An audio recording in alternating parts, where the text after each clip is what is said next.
আসসালামাইকুম সবাইকে স্বাগতম। আপনারা সকলেই জানেন বাংলাদেশ সুপ্রিম কোর্ট তারা ব্যক্তিগত কর্মকর্তা পদে প্রতি বছর নিয়োগ বিজ্ঞপ্তি প্রকাশ করে থাকে। তো কিছুদিন আগেও আপিল বিভাগে 2 জন ব্যক্তিগত কর্মকর্তা পদে একটা সার্কুলার প্রকাশ হয়েছিল, যেটির নিয়োগ প্রক্রিয়া চলমান আছে। তো অনেকে জানতে চেয়েছেন বাংলাদেশ সুপ্রিম কোর্টের লিখিত পরীক্ষার প্রশ্ন প্যাটার্ন সম্পর্কে। তো তাদের জন্য আজকের এই ভিডিওটি আপনারা দেখতে পাচ্ছেন।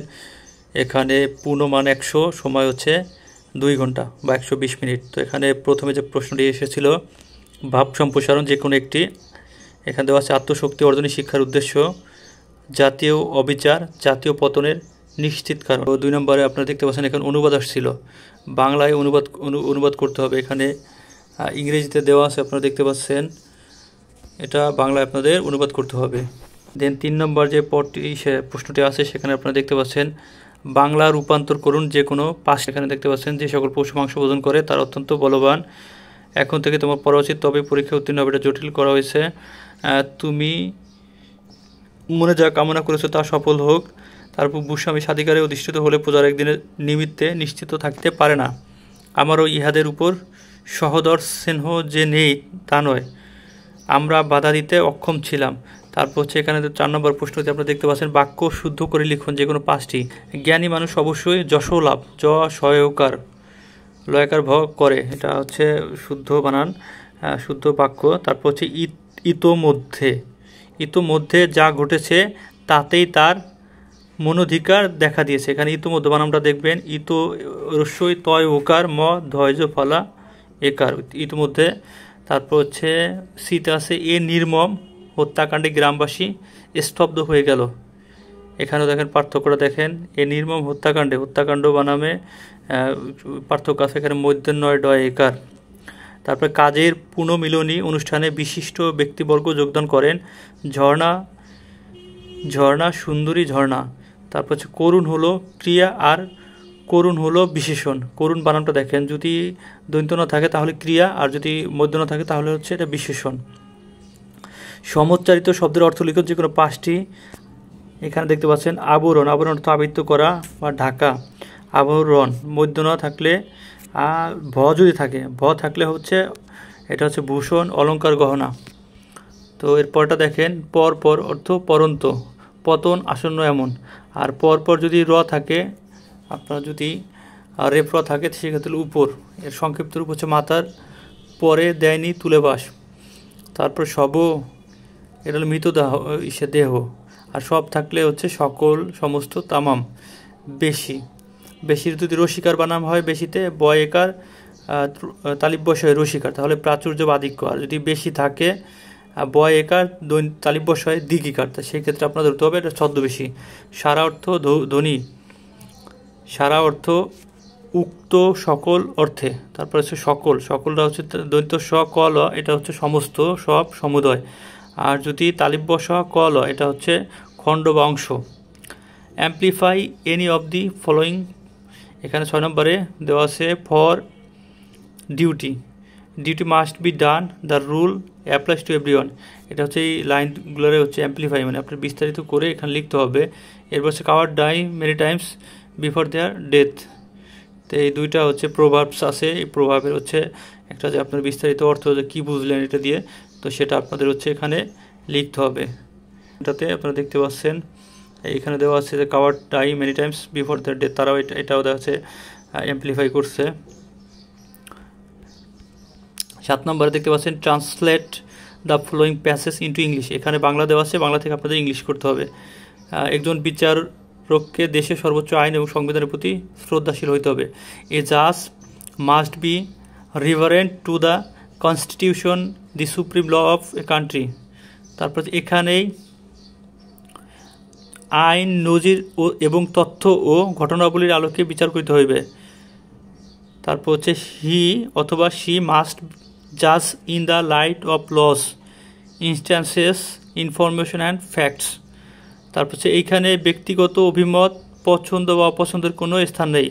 There is no room for personal opinion, choice or dislikes. রাজনৈতিক পরিস্থিতিতে সংসদ বিভিন্ন আইন পাশ করিতে পারে। Parliament can make different laws considering political situation. কিন্তু সেই আইন সংবিধানের কোষ্ঠীপাথরে বিবেচনা করিবার দায়িত্ব ও কর্তব্য সুপ্রিম কোর্টের। But this laws need to scrutinise by the supreme court. তো এরপর 8 নম্বরটা আপনারা দেখতে পাচ্ছেন, write a letter to your Bangladeshi friend pen friend Y নাম হইতে পারে Y living in England about how unemployment problem resulting from COVID-19 is creating social insecurity in Bangladesh together with your suggestion to address the same। তো এখানে Covid সিচুয়েশনের পরে যে আপনার বেকারত্ব সমস্যা নিয়ে একটা বন্ধুকে একটা চিঠি লিখতে বলা হয়েছে। তো পরেরটা আপনারা দেখতে পাচ্ছেন এখানে 9 নম্বরে আছে কারেক্ট ফ্লোয়িং সেন্টেন্স এনি 5। এটা 5টা এখানে 6টা সেন্টেন্স দেওয়া আছে, যে কোনো 5টাকে আপনি কারেক্ট করবেন। তো এখানে প্রথমটা দেওয়া আছে আপনারা দেখেন, আমরা সলিউশন থেকেই দেখি। হি এক্সেলস ইন স্পিক ইংলিশে, ইংরেজিতে কথা বলায় দক্ষ। আর এখানে দেওয়া ছিল হি এক্সেলস টু স্পিক ইংলিশ, মানে আপনার হচ্ছে যেটা কারেক্ট করতে বলা হয়েছে। বি নম্বরে আছে elephants are found in Asia and African countries. এখানে দেওয়া ছিল elephants are found in Asia and Africa, এখানে কান্ট্রিজ দেওয়া ছিল না। তারপর he wants to be admitted into Dhaka college, সে ঢাকা কলেজে ভর্তি হতে চায়। He entered the building through the main door, সে সদর দরজা দিয়ে সে বিল্ডিংয়ে প্রবেশ করেছিল। তারপর the camels are seen very tiny while they sit on the top pyramid. তারপর we went to the meeting in spite of our heavy burden of work in the office. আপনারা 10 নম্বরে দেখতে পাচ্ছেন যে কোনো 10টি প্রশ্নের উত্তর দিতে বলা হয়েছে। এটা হচ্ছে সাধারণ জ্ঞান। মুক্তিযুদ্ধের অভ্যন্তরীণ নৌপথ ও সমুদ্র উপকূলীয় অঞ্চল কত নম্বর সেক্টর অধীন ছিল? এখানে তো সবাই জানে 10 নম্বর সেক্টর অধীন ছিল। স্বাধীন বাংলাদেশে নির্মিত দেশের প্রথম সমুদ্র বন্দরের নাম কি? এটা হচ্ছে পটুয়াখালী জেলায় অবস্থিত পায়রা সমুদ্র বন্দর। এটা 2013 সালে হয়। এই বাদ বাকি যে 2টা সমুদ্র বন্দর আছে সেটা অবশ্যই পাকিস্তান পিরিয়ডে ছিল। বাংলাদেশের সংবিধান অনুসারে কে যুদ্ধ ঘোষণা করতে পারে? অবশ্যই রাষ্ট্রপতি যুদ্ধ ঘোষণা করতে পারে। শান্তিতে অবদানের জন্য বঙ্গবন্ধু শেখ মুজিবুর পদক পেয়েছিলেন জুলিও কুরি। এটা পড়ার দরকার নাই, এগুলা আওয়ামী লীগ ক্ষমতায় না আসার অবধি এগুলো হচ্ছে আর প্রশ্ন আসবে না। কবি গোলাম মুস্তফার 2টি কাব্যগ্রন্থের নাম লেখেন। এখানে আপনারা দেখতে পাচ্ছেন তার 2টি কাব্যগ্রন্থের নাম দেওয়া হচ্ছে রক্তরাগ, খোসরোজ, কাব্যকাহিনী, সাহারা, হাসনা হেনা, বুলবুলিস্তান, তারানা ই পাকিস্তান, বনি আদম, গীতি সঞ্চয়ন। কৃতদাসের হাসি, এটা শওকত ওসমানের লেখা 1962 সালে। এটা প্রতীকধর্মী উপন্যাস। কৃতদাসের হাসি উপন্যাসে তৎকালীন পাকিস্তানিদের বিরূপ শাসনের সমালোচনা করা হয়েছে। এটি শওকত ওসমানের সর্বশ্রেষ্ঠ উপন্যাস বলে স্বীকৃত। 2020 সালে চিকিৎসা ও পদার্থ নোবেল পান, এগুলো দরকার নাই, আপনারা 25 সালেটা পড়বেন। তারপর আপনারা দেখতে পাচ্ছেন এখানে আর্মেনিয়া ও আজারবাইজানের মধ্যকার বিরোধপূর্ণ নাগোর্নো কারাবাখের রাজধানীর নাম কি? নাগোর্নো কারাবাখের রাজধানীর নাম হচ্ছে, এটি দেওয়া আছে নাগোর্নো কারাবাখ অঞ্চলটি আনুষ্ঠানিকভাবে আজারবাইজানের অংশ হলেও সেটি জাতিগতভাবে আর্মেনীয়দের নিয়ন্ত্রণে। এটি 2 দেশের মধ্যে একটি সংঘাতপূর্ণ অঞ্চল। স্বঘোষিত একটি কর্তৃপক্ষ দাবি করেছে যে তাদের আঞ্চলিক রাজধানী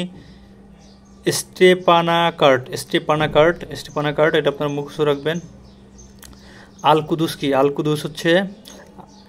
আল কুদুস বা আন্তর্জাতিক আল কুদুস দিবস প্রতি বছর রমজান মাসের শেষ শুক্রবার পালিত হয়ে থাকে, যা 1979 সালে ইরানে শুরু হয়েছিল। এই দিবস পালনের উদ্দেশ্য হল ফিলিস্তিনি জনগণের সাথে একাত্মতা প্রকাশ করা এবং ইসরায়েল কর্তৃক জেরুজালেম দখলের বিরুদ্ধে ক্ষোভ প্রকাশ। জেরুজালেম শহরের অপর নাম কুদুস বা আল কুদুস। জেরুজালেম শহরের অপর নাম কুদুস বা আল কুদুস। তারপর হচ্ছে ইলেকট্রনিক চক্ষু বা ইলেকট্রনিক মস্তিষ্ক কি? ইলেকট্রনিক চক্ষু বলতে রাডারকে বোঝায়। আর জাহাজ, বোমারু বিমান, মিসাইল ইত্যাদির চিত্র রাডারের সাহায্যে দেখা যায়, তাই এদেরকে ইলেকট্রনিক চক্ষু বলা হয়। ইলেকট্রনিক মস্তিষ্ক বলতে কম্পিউটারকে বোঝায়। এটি মানুষের মস্তিষ্কের মতো চিন্তা ভাবনা করে যাবতীয় সমস্যার সমাধান করতে পারে বলে এটি ইলেকট্রনিক মস্তিষ্ক। পাওয়ার পয়েন্ট কি? পাওয়ার পয়েন্টের ব্যবহার 4টি লিখুন। পাওয়ার পয়েন্টের 4টি ব্যবহার হলো: 1 নম্বরে অত্যাধুনিক প্রযুক্তির ছোঁয়ায় কোনো বিষয়কে দর্শকের কাছে বড় পর্দায় প্রদর্শন করার জন্য স্লাইড তৈরি করে স্লাইড শো করা। 2 নম্বর হচ্ছে কোনো রিপোর্ট বা প্ল্যান এ জাতীয় অন্যান্য বিষয়কে পাওয়ার পয়েন্ট উইজার্ড ব্যবহার করে অতি সহজে উপস্থাপন করা, প্রেজেন্টেশন আকর্ষণীয় করতে ডিজিটাল ভিডিও এবং সাউন্ড যোগ করা, পাওয়ার পয়েন্টে তৈরিকৃত বিভিন্ন ডকুমেন্ট অন স্ক্রিনে শো করা। আচ্ছা, বায়ুমণ্ডলে CO2 বৃদ্ধির প্রধান দুটি কারণ, মানে কার্বন ডাইঅক্সাইড বৃদ্ধির দুটি কারণ হচ্ছে রাসায়নিক যৌগ যা দুইটি অক্সিজেন পরমাণু একটি কার্বন পরমাণু দিয়ে গঠিত। কার্বন ডাইঅক্সাইড বৃদ্ধির প্রধান দুটি কারণ হলো গাছপালা কমে যাওয়া বা নগরায়ণ শিল্পায়ন। তা হচ্ছে অঙ্ক দেওয়া আছে, এখানে দেখতে পাচ্ছেন একটি নল দ্বারা 12 মিনিটে একটি চৌবাচ্চা পূর্ণ হয়, অপর নল দ্বারা 1 মিনিটে চৌবাচ্চাটি 15 লিটার পানি বের করে দেয়। চৌবাচ্চাটি খালি থাকা অবস্থায় দুটি নল একসাথে খুলে দেওয়া হলে আর চৌবাচ্চাটি 48 মিনিটে পূর্ণ হয়। চৌবাচ্চাটিতে কত লিটার পানি ধরে? এখানে প্রশ্ন আমাদের আমরা ধরে নিব চৌবাচ্চাটির ধারণ ক্ষমতা x লিটার, নলটিতে 12 মিনিটে পূর্ণ হয় x লিটার, নলটি 1 মিনিটে পূর্ণ করে x/12 লিটার, আবার নলটি 1 মিনিটে খালি করে 15 লিটার। তো প্রশ্ন মতে আপনারা দিয়ে দেবেন যে খালি হতে হতে ভরে আর খালি হারে এটার যে মাঝে যে সময়টা তা সেটা হচ্ছে 48। আপনারা দেখতে পাচ্ছেন x/48 দিয়ে দিলে আপনাদের ইকুয়েশনে পড়ে যাবে। তো ইকুয়েশন থেকে আপনারা x সমান হচ্ছে 240 লিটার পাবেন। তারপর হচ্ছে 10 টাকায় 10টি এবং 8টি দরে সমান সংখ্যক লিচু খরিদ করে 10 টাকায় 9টি দরে বিক্রি করলে 17 কত লাভ হয়? তো অঙ্কটা আপনারা করে নেবেন। পরে আরেকটা অঙ্ক আছে, আপনারা দেখতে পাচ্ছেন 13 নম্বরে, এটাই শেষ অঙ্ক। a4 - a² + 1 = 0 হলে প্রমাণ করো যে a³ + 1/a³ = 0। আর দেওয়া আছে a4 - a² + 1 = 0, a4 + 1 = a², a4 + 1/a² = a²/a²। এখানে এ দিয়ে কাটাকাটি হবে, এখান থেকে যাবে হচ্ছে a² + 1/a² = 1 থেকে যাবে। এখান থেকে আপনাকে অঙ্কটা আগে নিতে হবে। তো এখানে আপনারা করবেন হচ্ছে এই দুটো যদি a² + b² যে সূত্র আছে সেটাকে যদি চেঞ্জ করে নিই আমরা, a + b² - 2ab এই সূত্রের মধ্যে পড়বে। তো a + 1/a² - 2, তারপর হচ্ছে a + 1/a² = হচ্ছে এই 2কে অপর সাইডে নিয়ে যাবেন, দেন a + 1/a = √3।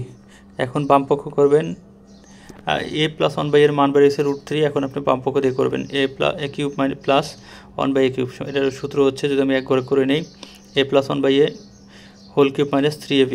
তো এখানে মান বসে আপনি অঙ্কটা হয়ে গেল। তো ধন্যবাদ সবাইকে, যারা আমার চ্যানেলটি এখন সাবস্ক্রাইব করেন অবশ্যই আমার চ্যানেলটি সাবস্ক্রাইব করে দেবেন। ধন্যবাদ সবাইকে, আল্লাহ হাফেজ।